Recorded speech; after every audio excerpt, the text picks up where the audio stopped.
भाई जो गुरु वचन पे डट गए, कट गए फंद 84 के। चिट्ठी बांधे पायल पैर, साहिब सुनता है सब ले।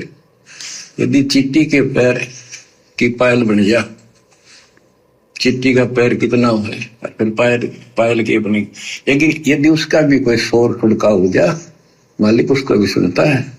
बताओ फिर ऐसे समर्थ परमात्मा से जो चिट्ठी के पायल की पैर की आवाज भी सुन सकता है, यानी पहली बात तो परमात्मा कह रहे हैं चिट्ठी का पैर कितना है, और फिर उस पैर में जो पायल बनेगी वो क्या होगी, यानी उसका शोर हो ही नहीं सकता, और उसको भी परमात्मा सुनता है। तो ऐसे समर्थ परमात्मा के पास में एजेंटों को बीच में डालकर क्या प्रार्थना लगवाना ज्ञान के अनुसार है? कोऑर्डिनेटरों से प्रार्थना लगवा दी, गुरुजी के बेटा बेटियों के माध्यम से प्रार्थना लगवा दी। क्या ऐसे समर्थ परमात्मा के पास में प्रार्थना भेजना उस परमात्मा को एक मानुष साबित करना है? प्रार्थना उसके पास भिजवाई जाती है जिसको पता नहीं है। अरे प्रार्थना उसको भिजवाई जाती है जिसको पता नहीं है। तो अपने समर्थ सतगुरु के पास में प्रार्थना भिजवाना किसी अन्य के माध्यम से, ये भी भगत की एक कमजोरी है, क्योंकि ये सत परमात्मा है। हम सत भक्ति कर रहे हैं, हम सतयुग में जी रहे हैं, हम सत भगत हैं परमात्मा के आशीर्वाद से।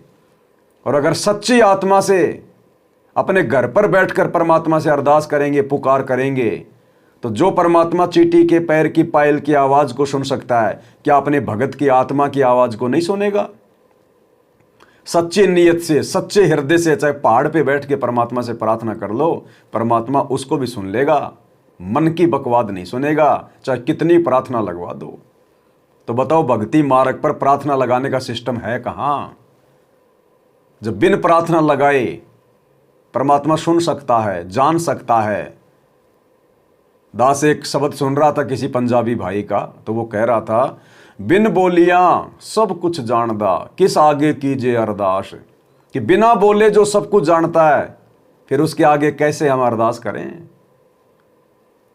तो जिन भगत भाई बहनों ने अपने गुरुदेव को अंतर्यामी मान लिया, देखो बोलते तो सब हैं, लेकिन एक होता है बोलना, एक होता है हृदय से अंतर्यामी मानना।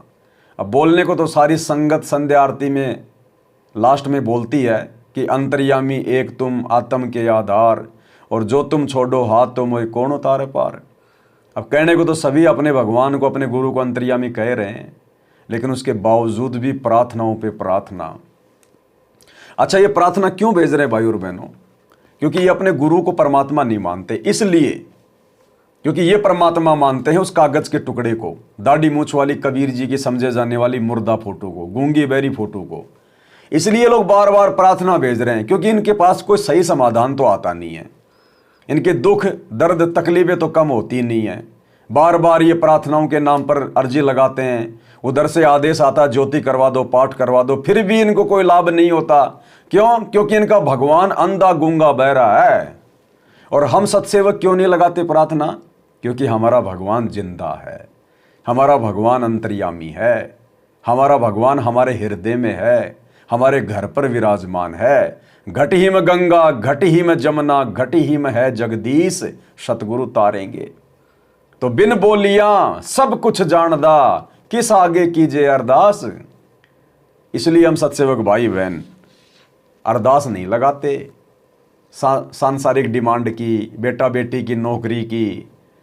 हम अरदास लगाते हैं अपने हृदय से, अपनी भक्ति के लिए, अपनी मर्यादाओं के लिए, कि सतगुरु सदैव अपने बच्चे के हृदय में रहना, पल पल परमात्मा साए की तरह साथ में रहना। आपकी अनुपस्थिति के बिना परमात्मा एक कदम उठाना दूर, हम एक कदम उठाने की सोच भी नहीं सकते।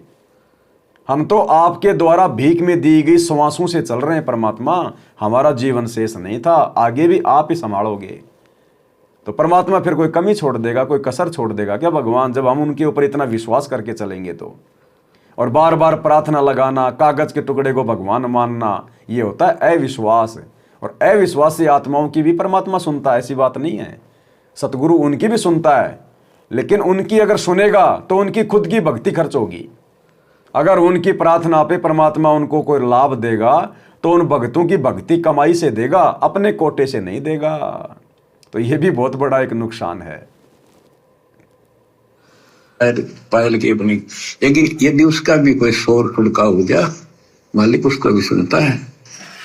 गुमज में बंग ना दीजे के एता शोर क्यों कीजे, चिट्टी बाजे पायल पैर साहिब सुनता है सब लहर।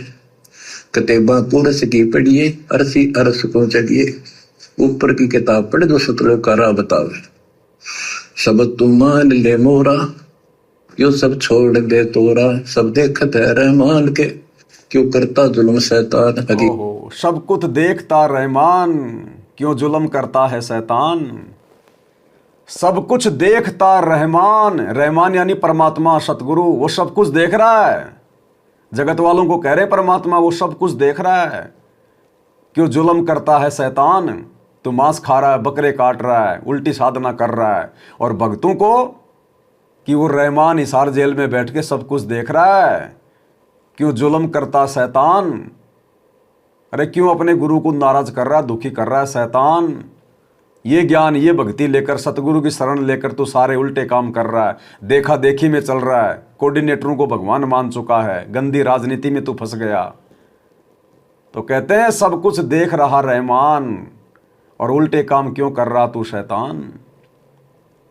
भाई और बहनों, ये नहीं है कि हम गुरुजी के शरण में आ गए, गुरुजी ने नाम दे दिया, अब तो हम जो मर्जी उल्टे काम करें, हमारा तो मोक्ष हो गया।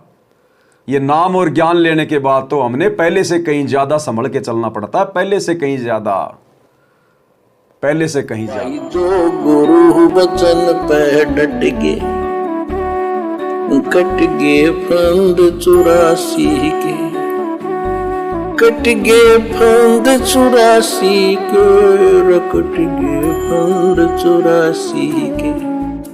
भाई जो गुरु वचन पे डट गे, कट गे फंद 84 के, कट गे फंद 84 के, कट गे फंद 84 के। भाई जो गुरु वचन पे डट गे,